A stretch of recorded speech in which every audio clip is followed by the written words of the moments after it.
हमने ये डिस्कशन कल की थी रिस्क मैनेजमेंट के ऊपर। फॉरेन एक्सचेंज रेट रिस्क क्या है, उसके मैनेजमेंट के डिफरेंट टूल्स पे हमने बात करनी थी। कल हमने फॉरवर्ड रेट एग्रीमेंट पे बात की थी।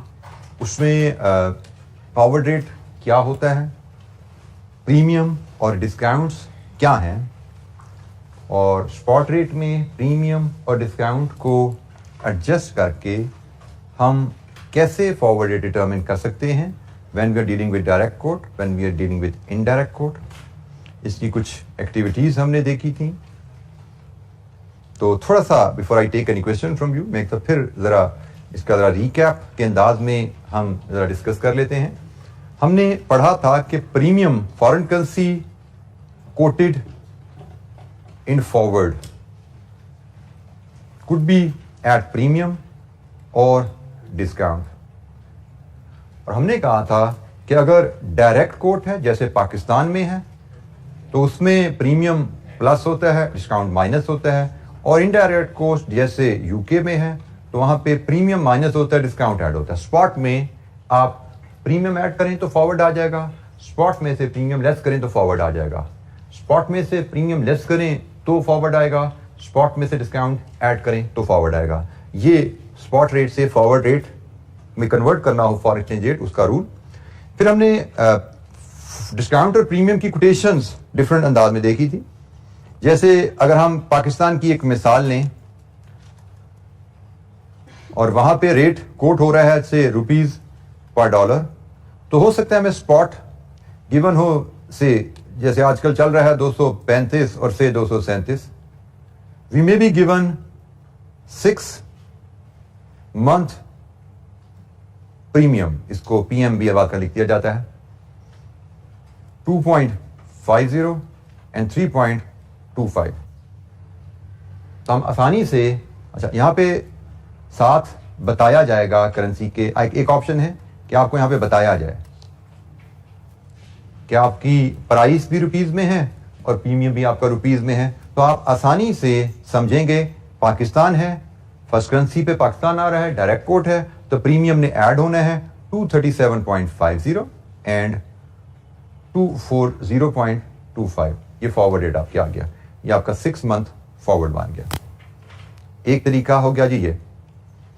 एक और कोटेशन का तरीका लेते हैं, से हम जाते हैं यूएस में। यूएस में गए और वहां पे रेट हमें मिल रहा है से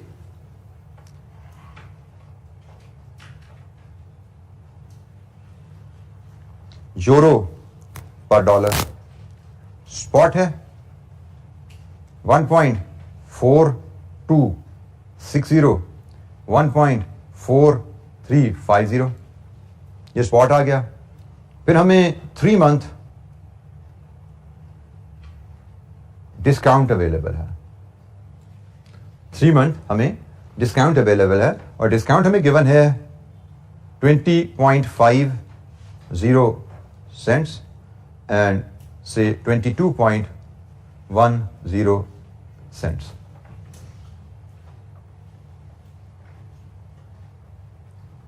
सबसे पहली चीज, अब हमें यहां पे फॉरवर्ड डिटरमिन करना है तो हमें देखना है ये कोड डायरेक्ट है या इनडायरेक्ट है। अमेरिका में आप बैठे हुए हैं, डॉलर सेकंड करेंसी है, दिस इज इनडायरेक्ट कोट, ठीक है। इनडायरेक्ट कोट में डिस्काउंट ऐड किया जाता है, तो डिस्काउंट को हमने ऐड करना है, लेकिन ऐड करते हुए ख्याल रखना है कि ये यूरो हैं और ये सेंट्स हैं। डॉलर के पैसे भी सेंट्स कहलाते हैं, यूरो के पैसे भी सेंट्स कहलाते हैं, पाउंड्स के पैसे पेंस कहलाते हैं, ठीक है। तो ये यूरो के पैसे सेंट्स हैं, पर ये यूरो हैं, ये सेंट्स हैं। यूरो में सेंट्स ऐड करने से पहले 100 से डिवाइड करना पड़ेगा, तो 100 से डिवाइड कीजिए और फिर ऐड कीजिए। क्या है जनाब, हमारी ये रुपीस पर डॉलर रही, ये हमारी 3 मंथ फॉरवर्ड प्राइस निकलेगी, 3 मंथ फॉरवर्ड यूरो पर डॉलर जी 1.6310 जी, ये क्या है 1.6560 सेंट्स है। सेंट्स को आप यूरो में कन्वर्ट करेंगे पहले 100 से डिवाइड करके, फिर आप प्लस करेंगे। ऑप्शन नंबर 3 भी कल हमने डिस्कस की थी, से यूके की कहानी है। वहां पे हमें डॉलर पर पाउंड का रेट स्पॉट अवेलेबल है 1.4275 एंड 1.4295 और हमें 7 से 6 मंथ्स का प्रीमियम अवेलेबल है और वो प्रीमियम है से 110 और से 102 ना साथ डॉलर है ना पाउंड है। जब साथ ना डॉलर पाउंड कुछ भी नहीं बताया गया, प्रीमियम की करेंसी डिनोमिनेशन क्या है, तो हमने बात की थी फिर इसको हम पॉइंट्स समझते हैं, फिर उसको हम समझते हैं ये पॉइंट्स हैं और पॉइंट्स को रीड करने का तरीका क्या है। 102 विल बी रेड एज 0.0102 क्योंकि रेट हमारा 4 डेसिमल पे है ना, हम इस 102 को 0.0102 पढ़ते हैं और 110 को हम 0.0110 पढ़ते हैं। तो जब हमें डिस्काउंट और प्रीमियम पॉइंट्स में दिया जाता है तो हम इसके रेफरेंस से इन पॉइंट्स को वैल्यूज में कन्वर्ट कर लेते हैं। पॉइंट डेसिमल के बाद जितने नंबर्स आ रहे हैं उसके रेफरेंस से हम इनको यहां पढ़ते हैं। इसको फुल डिजिट पढ़ेंगे, ये 4295 है तो ये 102 है, ठीक है। तो 4295 अगर 0.42905 है तो 102 क्या होगा 0.0102। तो हम पॉइंट्स को डेसिमल में कन्वर्ट करेंगे, फिर रूल लगाएंगे। यूके है, इनडायरेक्ट कोट है, प्रीमियम है, लेस होगा। लीजिए जी, यहां पे आपको मिलेगा 6 मंथ फॉरवर्ड,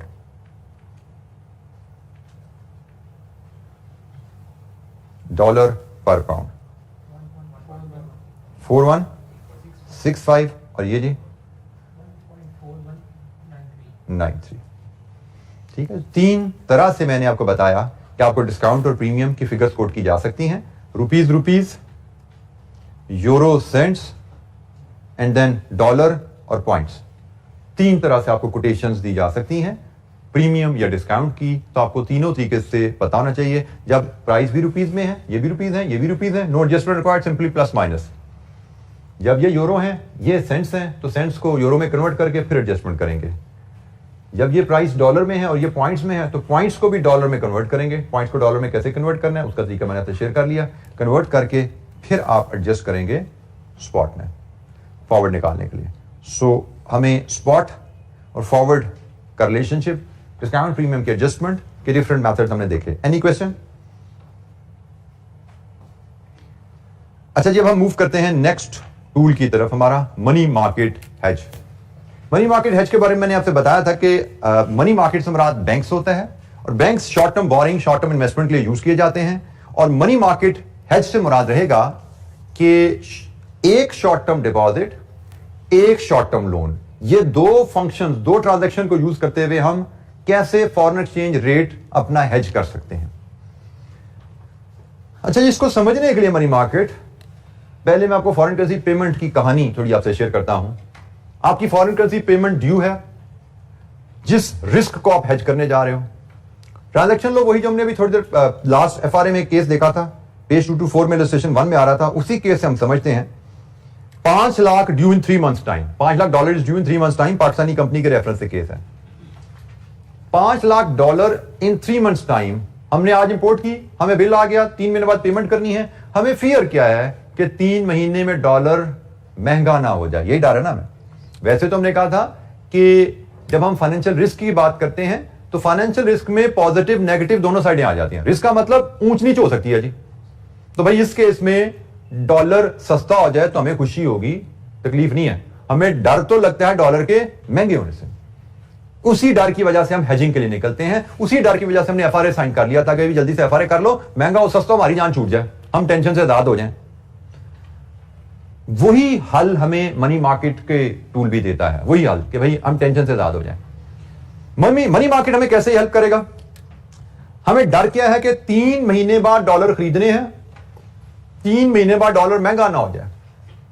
मनी मार्केट का टूल हमें कहता है कि आप डॉलर आज खरीद के जमा करा दो बैंक में, शॉर्ट टर्म डिपॉजिट। आज ही डॉलर खरीदो और आज ही डॉलर बैंक में डिपॉजिट करवा दो। जरा तवज्जो सुनिएगा, पेमेंट 3 महीने बाद करनी है तो 3 महीने डॉलर बैंक में पड़े रहेंगे, तो 3 महीने तो डॉलर बैंक में कुछ इंटरेस्ट भी कमा सकते हैं, deposit, short term deposit, short term income कमा सकते हैं उसमें हम। तो इसका मतलब फिर अगर हमने आज डॉलर बैंक में जमा कराने हैं तो आज फिर 5 लाख जमा कराने की जरूरत नहीं है, 5 लाख से थोड़ा काम करा पाएंगे। हम आज इतने डॉलर करवा देंगे कि 3 महीने में 5 लाख पूरे हो जाएं। अच्छा, अब होता क्या है कि जब मैंने आज डॉलर खरीद के बैंक में रखवा दिए, इतने रखवाए कि 3 महीने बाद 5 लाख वहां पे जमा हो जाएंगे, तो मुझे फिर 3 महीने बाद 5 लाख डॉलर खरीदने नहीं पड़ेंगे। तो अगर आज मैं डॉलर खरीद के बैंक में रखवा देता हूं तो मेरा करेंसी रिस्क खत्म हो जाता है, क्योंकि करेंसी रिस्क तो तभी आता है ना कि भाई मैंने फ्यूचर में डॉलर खरीदने हैं, डॉलर कहीं महंगा ना हो जाए। आज खरीद, मनी मार्केट हेज क्या कहता है कि भाई बैंकों में डिपॉजिट की ऑप्शन अवेलेबल होती है, आज खरीद के बैंक में डिपॉजिट रखवा दो।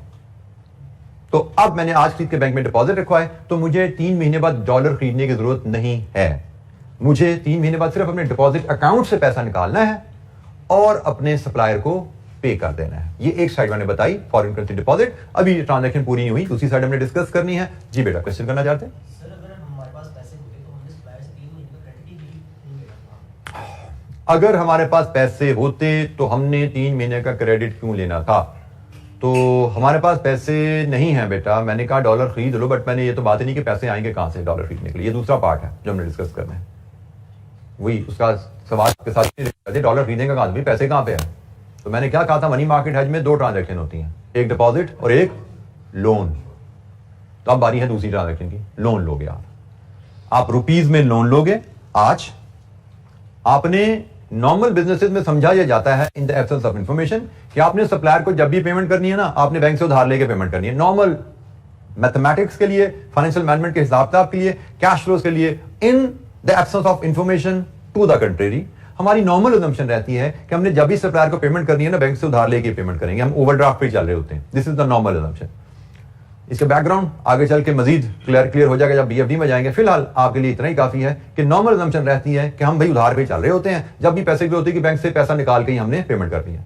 तो भाई 3 महीने बाद जो बैंक से पैसा निकालना है, आज बैंक से पैसा ले लो, आज बैंक से पैसा उधार लो, आज उस पैसे से डॉलर खरीदो और आज वो डॉलर बैंक में रखवा दो।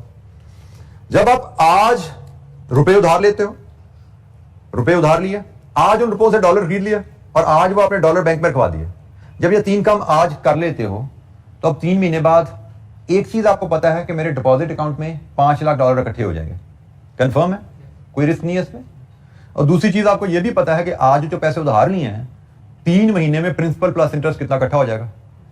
तो प्रैक्टिकली 3 महीने बाद एक बैंक से 5 लाख डॉलर निकालने हैं, दूसरे बैंक का लोन आपने सेटल करना है। तो प्रैक्टिकली आपने आज की तारीख में लॉक कर लिया कि 5 लाख डॉलर के अगेंस्ट लोन विद इंटरेस्ट मुझे कितना पे करना पड़ेगा 3 महीने बाद। फॉरेन करेंसी रिस्क आपका खत्म हो गया। वन में आर्गू कि भाई मुझे लोन पे इंटरेस्ट पे करना पड़ा, तो एक बात, इधर लोन पे इंटरेस्ट पे किया तो उधर डिपॉजिट पे इंटरेस्ट कमाया भी तो है। लेकिन इससे भी अहम बात जो कि हम पढ़ रहे हैं, दैट इज रिस्क मैनेजमेंट। हम कोई मुनाफा कमाने का तरीका नहीं यहां सीख रहे, हम क्या सीख रहे हैं? Risk management. मतलब अनसर्टेनिटी खत्म हो जाए। अब कंपेयर करो कि मैंने मनी मार्केट हेज नहीं बनाया, ना लोन लिया, ना डिपॉजिट करवाया, मैंने एफआरए नहीं किया, तो I am my company is expose to foreign exchange risk कि अभी 3 महीने बाद 5 लाख डॉलर खरीदने हैं, पता नहीं कितने के मिलेंगे। वर्सेस एफआरए कर लिया, रिस्क इज ओवर, मुझे पता है 3 महीने बाद 5 लाख डॉलर कितने के मिलेंगे। वर्सेस मनी मार्केट हेज बना लिया, मुझे पता है 3 महीने बाद मैंने लोन विद इंटरेस्ट कितने रुपीस का सेटल करके 5 लाख निकलवाने हैं। कॉस्ट कितनी है, कम है, ज्यादा है, क्वेश्चन यहां पे ये नहीं है। क्वेश्चन रिस्क मैनेजमेंट में क्या होता है, कितनी कॉस्ट है पता हो, उसमें कोई ऊंच नीच का डर ना हो। तो जब तक मैंने डॉलर नहीं खरीदे थे, ऊंच नीच का डर है। जब तक मैंने एफआरए नहीं किया, ऊंच नीच का डर है। The moment I sign FRA, ऊंच नीच का डर खत्म। The moment I complete market है, रुपए उधार लूं, उससे डॉलर खरीदूं, डॉलर डिपॉजिट में रखवा दूं, the time I take these 3 steps, मेरा रिस्क वो भी खत्म हो जाता है कि मुझे पता है 3 महीने बाद 5 लाख डॉलर इकट्ठे हो जाएंगे और मुझे पता है 3 महीने बाद मुझे बैंक को कितना पैसा विद इंटरेस्ट पे करना है। आज ही मुझे पता लग गया कि मैंने 3 महीने बाद कितने रुपए बैंक को पे करने हैं, तब मुझे डॉलर मिलेंगे। तो अनसर्टेनिटी इज ओवर। हम यहां पे बिल्कुल डिस्कस नहीं करते कि इसका इंपैक्ट मेरे प्रॉफिट्स पे क्या पड़ रहा है। मुझे तो डॉलर महंगा मिल रहा है, तो भाई महंगे सस्ते की बात नहीं है, आपको पता तो है ना कितने का मिल रहा है। अगर आप एफआरए नहीं करते, मनी मार्केट नहीं करते, तो 3 महीने बाद कितने का मिलेगा नहीं पता, महंगा क्या बहुत महंगा भी मिल सकता है, जैसे भी पिछले 2-3 महीने में हुआ हमारे साथ पाकिस्तान में। एफआरए नहीं किया तो कुछ भी हो सकता है, एफआरए कर लिया, जो भी होना है पता है ना। This is what matters in business, कि भाई अच्छा है बुरा है पता होना चाहिए हमें, हमारे साथ होना क्या है। आपको पता है आपके साथ क्या होना है, यू कैन प्लान, आप उसके बारे में सोच सकते हो। आपको पता है बाहर बारिश होनी है, पता है तो भाई छतरी लेके निकलोगे। अब आपको पता ही नहीं बाहर बारिश होनी है कि नहीं होनी, शशोपंज में ही रहोगे। कभी छतरी खरीदेंगे तो पैसे जाया ना हो जाएं, छतरी ना खरीदी तो गीले ना हो जाए, नुकसान ना हो जाए हमारे मोबाइल का वैल्यूएबल का, आप शशोपंज में। क्लियर है कि भाई ऐसा होना है, यू कैन प्लान, आप उसका कोई हल निकाल लेते हो। तो बहरहाल ये है जी मनी मार्केट का कॉन्सेप्ट। एक इलस्ट्रेशन से यही कॉन्सेप्ट, जैसे हम कह इलस्ट्रेशन 3 में हमें ये डाटा अवेलेबल है, ट्रांजैक्शन वही है इलस्ट्रेशन 1 वाली, लेकिन मनी मार्केट के लिहाज से कुछ ज्यादा डाटा में अवेलेबल होता है। तो हम इलस्ट्रेशन 3 में आते हैं और इसमें ये जो ट्रांजैक्शन है पेमेंट वाली साइड, इसको हम डिस्कस करते हैं क्योंकि हमने पेमेंट का हेज बनाना सीख पे बात की है। A Pakistani company has falling exposure to foreign currencies. Payment of $5 lakh due in 3 months. दूसरी ट्रांजैक्शन बाद में पढ़ेंगे। It is 1 September and spot rate and interest rates are, ये जी रुपी डॉलर का स्पॉट रेट है और ये इंटरेस्ट रेट है डॉलर के और रुपीस के। इस सवाल के लिए जो चीजें चाहिए मैंने वो टिक की हैं जी आपको, ये रिसीट के लिए, बाकी चीजें मैं रिसीट के लिए चाहिए उनको हम बाद में डिस्कस करते हैं। सो $5 लाख की पेमेंट है, स्पॉट रेट हमें दिया गया है, हमें इंटरेस्ट रेट अवेलेबल है, डॉलर लोन लेना हो, डॉलर डिपॉजिट करना हो, रुपी लोन लेना हो, रुपी डिपॉजिट करना हो, ये जी डाटा अवेलेबल है। हमसे कहा गया show how money market hedge can be created to protect company from the forex risk. तो हम इलस्ट्रेशन 3 का पार्ट 1 देख रहे हैं जिसमें हमें पेएबल को हेज करना है। अच्छा, जिसकी कहानी तो मैंने आपको बता दी, कहानी मैंने आपको बताई कि आप बैंक से लोकल करेंसी उधार लोगे। हम LCY यहां पे जो लिखते हैं ये लोकल करेंसी के लिए यूज किया जाता है, ये लोकल करेंसी है, ये फॉरेन करेंसी के लिए एब्रीविएशन है। आप लोकल करेंसी बैंक से उधार लेते हो, उससे आज फॉरेन करेंसी बाय करके फॉरेन करेंसी आज बैंक में डिपॉजिट करवा देते हो। जब ये आज बोरो कर लिया, आज फॉरेन करेंसी बाय कर ली, आज फॉरेन करेंसी डिपॉजिट कर दी, जब ये 3 स्टेप आज कर लेते हैं तो हमें 3 महीने बाद की ट्रांजैक्शन पता लगी। ये 3 महीने बाद डिपॉजिट से पैसे निकालेंगे और 3 महीने बाद बैंक का local currency loan with interest settle करेंगे। हमें पता है हमारे 3 महीने बाद के कैश फ्लो क्या है, वो सर्टन है, अनसर्टनिटी 2 है। अच्छा, अब इसके मैथमेटिक्स हम कैसे करते हैं? इसका मैथमेटिक्स के लिए मैं आपसे कोशिश करूंगा कि आपको स्टेप्स ऐसे अंदाज में बताए जाएंगे जिससे आपकी स्पीड और एक्यूरेसी बड़ी क्विक करे। क्योंकि मनी मार्केट हेज में अगर आप एक स्पेसिफिक अंदाज में कैलकुलेशंस को परफॉर्म करते हो, जैसे मैं कोशिश करूंगा आपसे शेयर करूं, तो ये आपका हेज भी ऐसे कैलकुलेट भी ऐसे होती हैं चीजें, और मार्क्स 3 या 4 नंबर का सवाल है, आप 2 मिनट से भी कम टाइम में ये 3-4 मिनट स्कोर कर लेते हो मनी मार्केट का हेज। तो हम इलस्ट्रेशन नंबर 3 के पार्ट 1 की बात कर रहे हैं जिसमें $5 लाख पेबल इन 3 मंथ्स की बात है। अच्छा जी, सबसे पहले मनी मार्केट हेज में मैंने आपको एक बात बोली कल, आज रिपीट की कि हर मनी मार्केट हेज में एक शॉर्ट टर्म लोन और एक शॉर्ट टर्म डिपॉजिट होता है। ठीक है, हर मनी मार्केट हेज में 2 ट्रांजैक्शन होगी, एक शॉर्ट टर्म लोन और एक डिपॉजिट। अच्छा, इसमें एक पॉइंट मैं और ऐड कर दूं, लोन और डिपॉजिट दोनों डिफरेंट करेंसीज के होते हैं। जैसे भी मैंने ट्रांजैक्शन बोल रहा था कि डिपॉजिट डॉलर का, लोन रुपीस का। ठीक हो गया, एक और पॉइंट ऐड हो गया कि एक लोन और एक डिपॉजिट मिलकर मनी मार्केट हेज बनता है, और लोन और डिपॉजिट दोनों डिफरेंट करेंसीज के होते हैं। अच्छा, मनी मार्केट हेज में हम 3 स्टेप्स हमारी वर्किंग है। मैं कहानी आपको सुना दी, अब मैं वर्किंग पे आ रहा हूं, मैथमेटिक्स इसका क्या है। 3 स्टेप वर्किंग होती है। सबसे पहली वर्किंग होती है, आपको देखना पड़ता है कि डॉलर आपने जो हेज करना है वो डॉलर लायबिलिटी को हेज करना है। ऐसे ही डॉलर पेबल है, तो पेबल तो लायबिलिटी है, डॉलर लायबिलिटी को हेज करने हैं। तो जब आपने फॉरेन करेंसी लायबिलिटी को हेज करना होता है तो आपको फॉरेन करेंसी एसेट बनाना है। फॉरेन करेंसी लायबिलिटी को हेज करना है तो फॉरेन करेंसी एसेट बनाना है। तो बोलो डिपॉजिट और लोन में से एसेट क्या होता है? डिपॉजिट। तो इसका मतलब आपको डॉलर डिपॉजिट करने हैं। यह आपकी पहली कैलकुलेशन होती है, पहला स्टेप होता है मनी मार्केट हेज का। हमने कैसे फैसला किया कि भाई हमें रिस्क क्या है? डॉलर लायबिलिटी का रिस्क है ना, तो डॉलर लायबिलिटी के रिस्क को हेज करने का तरीका है डॉलर एसेट बनाओ। लायबिलिटी को हेज करने का तरीका है उसी करेंसी का एसेट बना दो, लायबिलिटी हेज हो जाती है। जैसे हम डॉलर पेएबल को हेज करने के लिए डॉलर डिपॉजिट ले रहे हैं, तो डिपॉजिट मेरे पास पड़ा हुआ है, उसी डिपॉजिट से कल को मैं लायबिलिटी सेटल कर दूंगा, इसी एसेट से मैं ये लायबिलिटी सेटल करूंगा। तो डॉलर लायबिलिटी को सेटल करने के लिए मुझे डॉलर एसेट चाहिए, और dollar asset mean dollar deposit. अच्छा, यहां पे मुझे जब पता लग गया मैंने डिपॉजिट डॉलर करना है, तो मुझे ये भी तो पता लग गया मुझे बारो क्या करना है। ये मेरा थर्ड स्टेप होता है, ये मेरी थर्ड कैलकुलेशन होती है।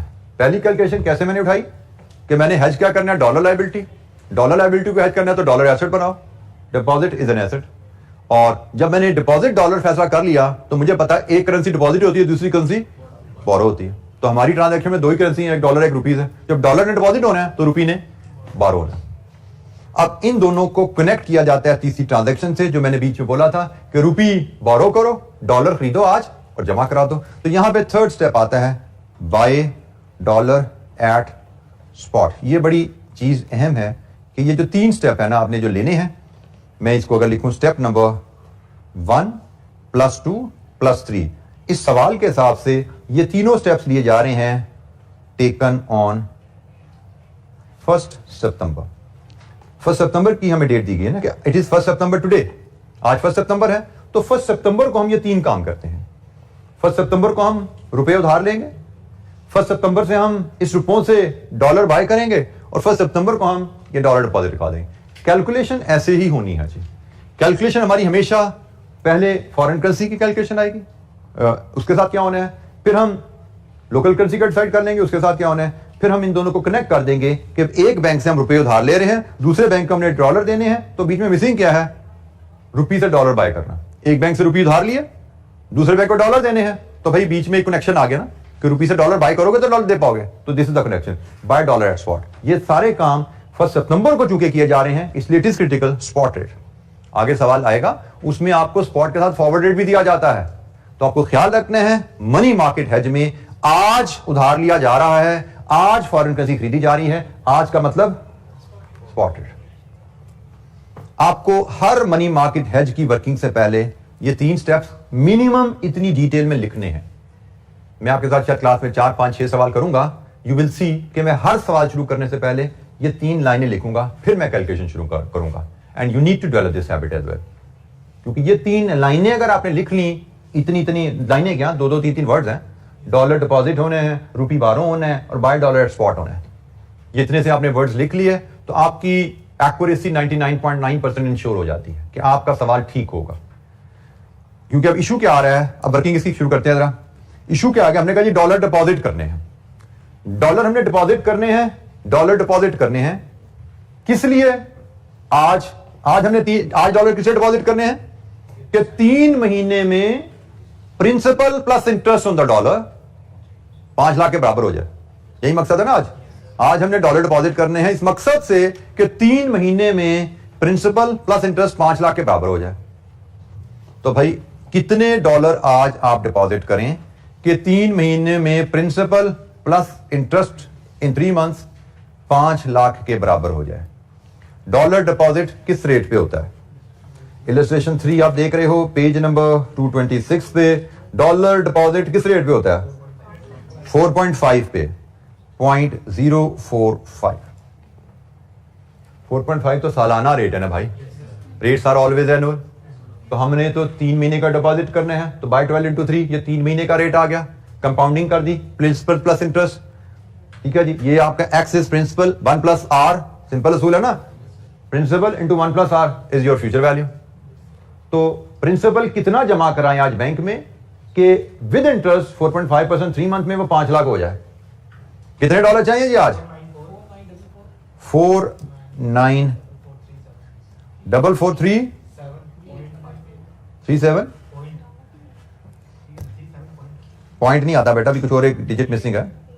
5 लाख है, 5 लाख से कुछ 4,94,000, 494437.58 मेक इट 8 378 कर देते, राउंड ऑफ कर देते हैं हम इसको, ठीक है जी। तो 494438 हमें आज इतने डॉलर अगर मिल जाएं, आज हमें इतने डॉलर मिल जाएं तो हम अपनी लायबिलिटी 3 महीने बाद सेटल कर सकते हैं जी। आज इतने डॉलर स्पॉट पे बाय करो, रुपीज पर डॉलर, टेबल देन में लाओ। Second currency is dollar, dollar buy करने हैं, second currency you buy high and you multiply, तो जनाब मल्टीप्लाई करो रुपीज 170.50 से, तो कितने रुपीज, ये रुपीज मिलियन में निकाल देना, काफी ज्यादा बन जाएंगे, रुपीज इन मिलियन 2 डेसिमल तक बता देना, 85.24 मिलियन। आपने 85.24 मिलियन अगर बोरो करें आज बैंक से, इससे आप ये डॉलर खरीद पाओगे? ऐसा ही है। और ये डॉलर आप बैंक में रखवा दो तो 3 महीने बाद 5 लाख पूरे हो जाएंगे। 84 पॉइंट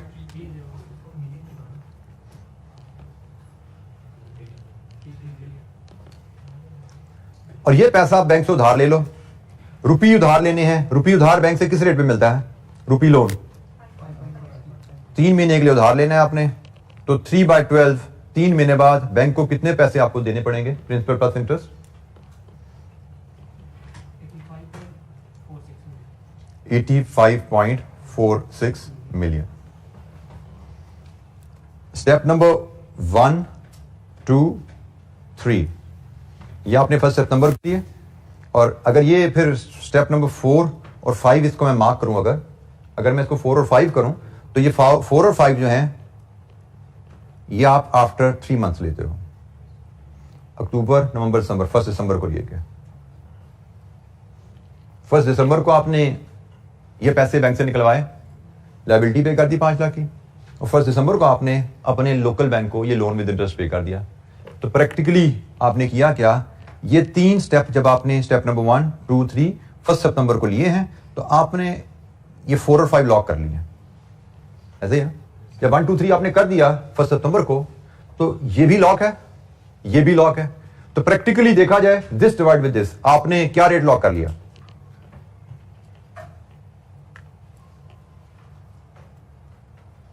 रुपीस को डॉलर से डिवाइड करो और ये इसी तरह फ्रैक्शन में रुपीस कितने बनते हैं? 17.92 रुपीस पर डॉलर। आपने स्टेप नंबर 1, 2, 3 1 सितंबर को लिए, उसके नतीजे में आपको ये 4 और 5 लॉक हैं। 1 सितंबर को ही पता है ना आपको कि मैंने यहां से 5 लाख निकालने हैं, और आपको 1 सितंबर को ही पता है कि मैंने इनको इतने पैसे देने हैं। इसका मतलब 1 सितंबर को ही आपने 5 लाख डॉलर इतने रुपए में बुक कर लिया। ये रेट बनता है। जिस तरह एक रेट आपको एफआरए देता है ना, एक रेट मनी मार्केट से आप खुद बना सकते हो। ये भी एक तरह का एफआरए बन गया ना आपका, लेकिन मनी मार्केट की मदद से आपने खुद बनाया। मनी मार्केट की मदद से आपने खुद बनाया कि आपको पता है भाई इतने डॉलर मुझे 1 दिसंबर को इतने रुपए में मिलेंगे अगर मैं मनी मार्केट से इसको मैनेज करूं। तो ये है जी मनी मार्केट की ट्रांजैक्शन। ये हेज की वर्किंग आपको एग्जामिनर जैसे इसने कहा बताइए मनी मार्केट हेज कैसे बनेगा, तो ये मनी मार्केट हेज बना और ये उसकी कॉस्ट आ गई। 5 लाख डॉलर की पेमेंट आपको मनी मार्केट हेज के थ्रू कितना कॉस्ट करेगी?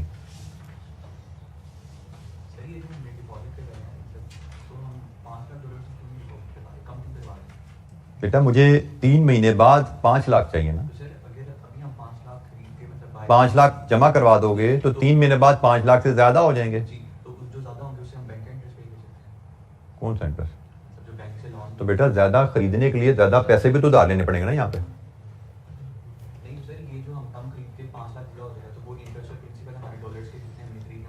जितनी मुझे डॉलर पेमेंट करनी है उतने डॉलर मुझे मिल जाएंगे।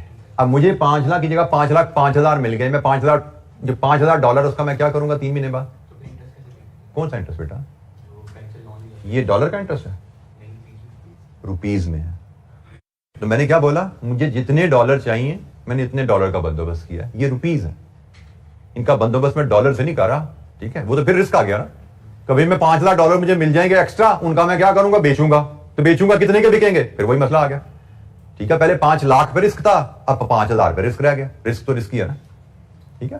तो पहली बात आप कह रहे हो मैंने इंटरेस्ट पे करना है, तो भाई ये इंटरेस्ट भी पे, ये लोन भी तो पे करना है, सिर्फ इंटरेस्ट तो नहीं पे करना, लोन भी तो पे करना है। अगर मैं 5 लाख डॉलर खरीदूंगा तो मुझे लोन भी तो ज्यादा लेना पड़ेगा, यहां पे लोन भी तो ज्यादा लेना पड़ेगा। तो लोन ज्यादा लेंगे, लोन पे इंटरेस्ट भी ज्यादा हो जाएगा। अननेसेसरली ज्यादा लोन ले लिया, अननेसेसरली उस पर ज्यादा इंटरेस्ट बन गया, ठीक है। तो मैंने उतना लोन लिया जिससे मेरी लायबिलिटी सेटल होती है। तो मैंने जिस पैसे से ये loan with interest loan settle करना है, उसी पैसे से मैं इसका इंटरेस्ट भी सेटल कर दूंगा। ये लोकल करेंसी का मामला है, हम लोकल करेंसी की टेंशन नहीं ले रहे इस वक्त, हम फॉरेन करेंसी की टेंशन ले रहे हैं कि भाई इसकी टेंशन खत्म हो, इसको सेटल करने में कॉस्ट कितनी आनी है वो पता लगे। ये कॉस्ट अरेंज कहां से करनी है वो अलग कहानी है। फिलहाल हमें पता लग गया 5 लाख डॉलर 1 दिसंबर को इतने रुपए में मिलेंगे। This is risk management. मैंने आपको थोड़ी देर पहले बोला ये डॉलर महंगे मिलते हैं, सस्ते मिलते हैं, पैसे कहां से आने हैं वो मेरा मसला नहीं है। मेरा मसला है मेरी कंपनी को मैं लॉक करके दे दूं कि भाई इतने पैसे चाहिए ये डॉलर लेने के लिए। अगर ये मनी मार्केट हेज या मैं FRA हेज नहीं करता तो क्वेश्चन मार्क है, 5 लाख डॉलर पता नहीं कितने के आएंगे। लेकिन जब मैंने हेज कर लिया अब क्लियर है 5 लाख डॉलर इतने रुपए के आएंगे। और यही है हेज करना, यही है रिस्क मैनेजमेंट, कि आप अनसर्टेनिटी से आजाद हो जाएं, क्वेश्चन मार्क्स आपके रिमूव हो जाए। अब क्वेश्चन मार्क कॉस्ट के ऊपर नहीं है कि आपको 5 लाख डॉलर कितने के मिलेंगे, there is no question mark on that. मजीद पेमेंट के भी क्वेश्चंस करेंगे, लेकिन पहले हम एक रिसीट का मैकेनिज्म भी इसी अंदाज में जरा रिव्यू करें। हमारी रिसीट की ट्रांजैक्शन इसी इलस्ट्रेशन 3 में ही अब सामने हमारी आ रही थी। Receipt of 100 million yen in 4 months, 4 महीने बाद 100 मिलियन रिसीवेबल है येन का। अब इसमें फॉरेन करेंसी रिसीवेबल है। फॉरेन करेंसी रिसीवेबल में रिस्क क्या है? 4 महीने बाद हमें येन जब आएंगे कस्टमर से तो फिर 4 महीने बाद बेचेंगे हम। रिस्क इज 4 महीने बाद पता नहीं कितने पैसे आएंगे, 100 मिलियन पता नहीं कितने के बिकेंगे। मनी मार्केट हेज हमें कहता है कि भैया आप 4 महीने बाद ना बेचो, आज येन बेच दो। फिर वही क्वेश्चन, आज कहां से बेचें, आनी 4 महीने बाद है। तो हल है आज येन बैंक से उधार लो, आज वो येन बेच दो। येन आज बेच दोगे तो फिर 4 महीने बाद जब कस्टमर से पैसे आएंगे ना, फिर बेचने नहीं है, क्या करना है, बैंक का लोन सेटल करना है। बेचने वाला काम आपको, रिस्क तो बेचने पे है ना भाई, बेचेंगे कितने के बिकेंगे येन, तो 4 महीने बाद का रेट नहीं पता, आज का रेट तो पता है ना। तो आज बैंक से येन उधार लेके आज बेच दो, जब कस्टमर से पैसे आएंगे तो बैंक को दे देना, आपको बेचने नहीं पड़ेंगे। अच्छा, अब इसमें क्वेश्चन मार्क आता है कि हमें कस्टमर से कितने पैसे आने हैं, 100 मिलियन येन, इलस्ट्रेशन 3 100 मिलियन है ना। तो कस्टमर से मुझे 4 महीने बाद 100 मिलियन येन आने हैं, और अगर मैं आज 100 मिलियन उधार ले लूंगा तो 4 महीने में तो प्रिंसिपल प्लस इंटरेस्ट 100 से, तो वो तो नहीं बेकार कहूंगा ना मैं। मुझे तो आज उतना उधार लेना है कि 4 महीने में 100 के बराबर हो जाए, ताकि 100 आए, प्रिंसिपल प्लस इंटरेस्ट सेटल, कहानी खत्म। अच्छा, आज जब मैं येन बेच दूंगा, येन बेच के आज मुझे रुपीस मिल जाएंगे, तो ये रुपीस तो मुझे एडवांस में मिल गया ना, मुझे तो असल में ये पैसे 4 महीने बाद मिलने थे। तो मैंने तो अपनी प्लानिंग के तहत रिस्क से बचने के लिए आज पैसे ले लिए, तो हम इस पैसे को 4 महीने के लिए बैंक में डिपॉजिट रखवा देते हैं। अब मैंने आज येन उधार लिया, आज येन बेच दिया, आज रुपए जो आए बैंक में डिपॉजिट रखवा दिया। अब ये 3 स्टेप आज जब ले लिए, अब मुझे 4 महीने बाद जो 2 स्टेप होने हैं वो पता लग गए, लॉक हो गए मेरे। स्टेप नंबर 1, 100 मिलियन येन आएगा, loan with interest foreign currency settle हो जाएगा। स्टेप नंबर 2, जो मैंने आज डिपॉजिट किया रुपीस, वो प्रिंसिपल प्लस इंटरेस्ट कितने इकट्ठे हो जाएंगे। तो प्रैक्टिकली स्पीकिंग, एक बैंक को मैंने 100 मिलियन येन दिए हैं, दूसरे बैंक से मैंने अपना रुपी डिपॉजिट विद इनकम वसूल कर लिया। तो मैंने 100 मिलियन येन मनी मार्केट हेज के थ्रू एक तरह का बेचा, कि एक बैंक को 100 मिलियन दिया, दूसरे बैंक से उसके बदले पैसे ले लिए। जिस तरह यहां पे था, एक बैंक को मैंने प्रिंसिपल लोन विद इंटरेस्ट पे किया, दूसरे से 5 लाख डॉलर ले लिए। इसी तरह वहां पे है कि 100 मिलियन एक बैंक को दिए, दूसरे से रुपीस ले लिए। तो ये भी एक तरह का मैंने मनी मार्केट के थ्रू अपनी ट्रांजैक्शन को लॉक कर लिया। जब मैंने आज येन बेचनी है तो foreign currency risk is over, अब मैंने येन नहीं बेचने, क्योंकि मेरा रिस्क तो तब तक ही है ना जब तक मैंने येन बेचे नहीं। मुझे डर था 4 महीने बाद बेचूंगा, हाल निकाला आज बेच दी मैंने, रिस्क इज ओवर। अगेन, मैंने बेचे किस रेट पे, सस्ते बेचे, महंगे बेचे, इनकम किस रेट पे मिली, कम मिली, ज्यादा मिली, that is not my concern. मेरा कंसर्न क्या है, जिस रेट पे बेचे आज बेच दिए ना, अब मजीद रिस्क तो नहीं है बेचने का। जिस रेट पे लोन लिया आज ले लिया ना, कोई डर तो नहीं है कि कॉस्ट ऊपर नीचे जाएगी। जिस रेट पे डिपॉजिट किया आज कर दिया ना, डर तो नहीं है। सब टेंशन खत्म हो गई हैं, risk, uncertainty, question mark, unknown, सब खत्म है। Everything is known to me now. उधर से 100 मिलियन आएंगे, एक बैंक को पे होंगे, इधर से प्रिंसिपल प्लस इंटरेस्ट विड्रॉ होगा, एवरीथिंग इज नोन। कितनी वैल्यू, कितनी अमाउंट, सब कुछ पता है। तो जनाब, हम इलस्ट्रेशन 3 के ही डाटा को लेके मनी मार्केट हेज बनाते हैं टू हेज रिसीट।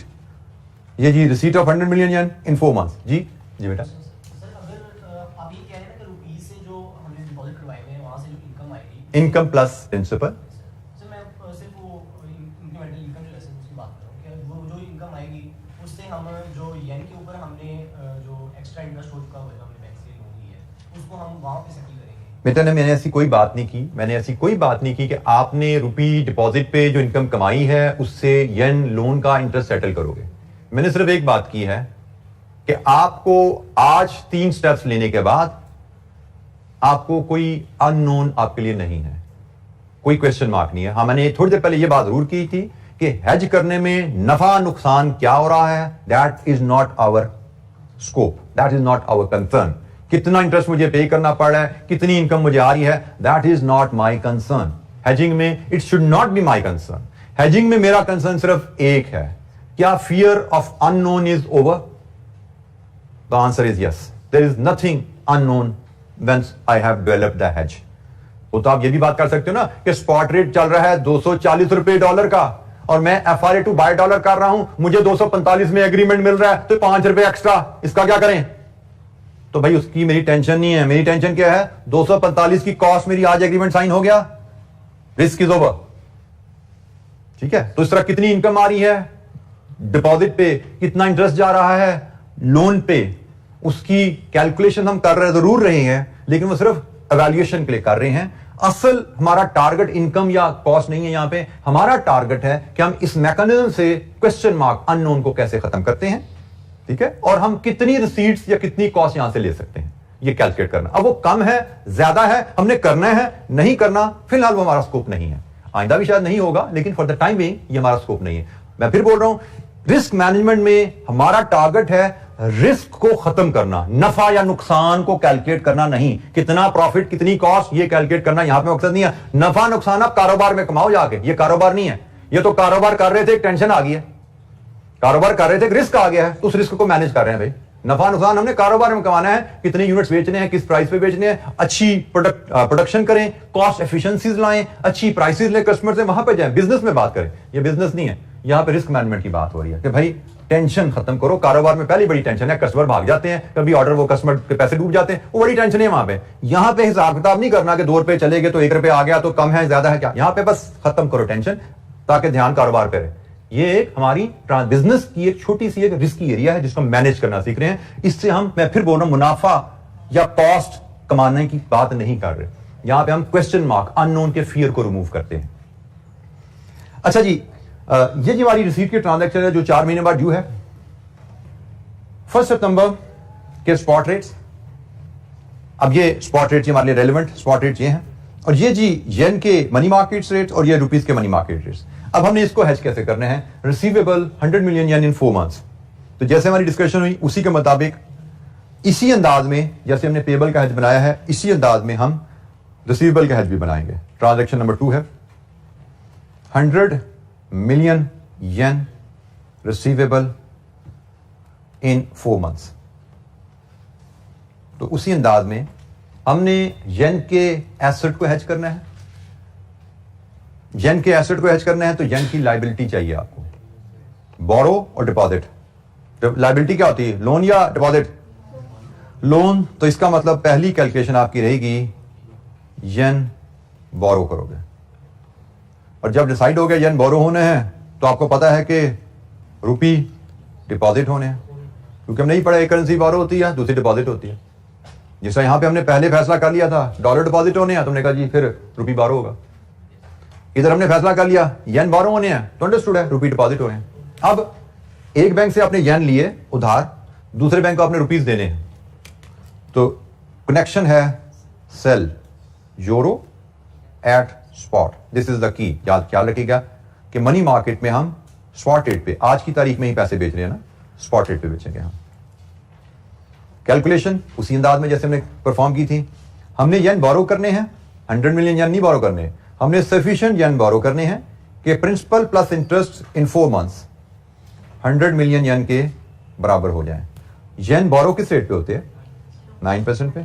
और यहां पे ये भी ख्याल रखिएगा ये इंटरेस्ट फैक्टर से एडजस्ट हो रहा है, 1 के नीचे ये फैक्टर नहीं आ रहा। ठीक है, 1 is for the principal, interest is adjusted for the period. तो जनाब आपको कितने येन आज बोरो करने हैं?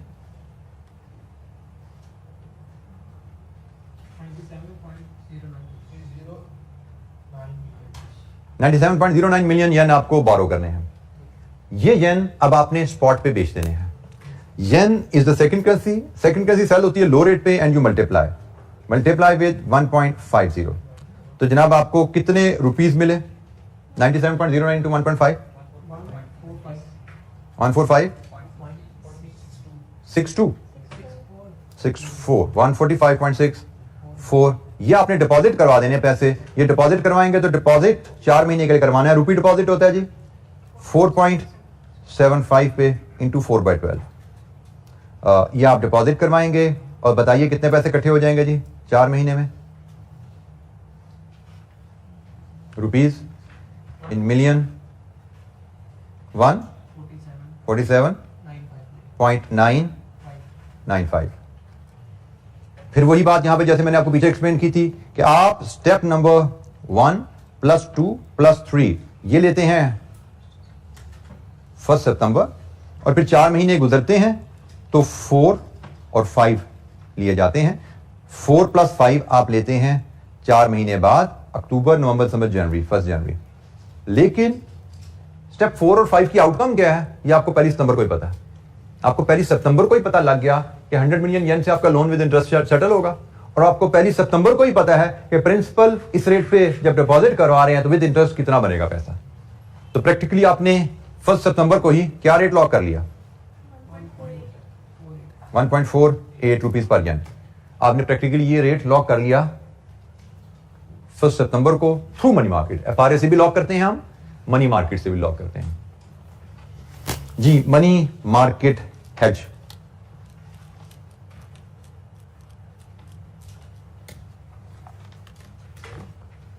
अच्छा जी। मनी मार्केट एफआरए की हमारे पास कुछ और इलस्ट्रेशंस हैं हमारे प्लान में। इलस्ट्रेशन 4 है, इलस्ट्रेशन 5 है।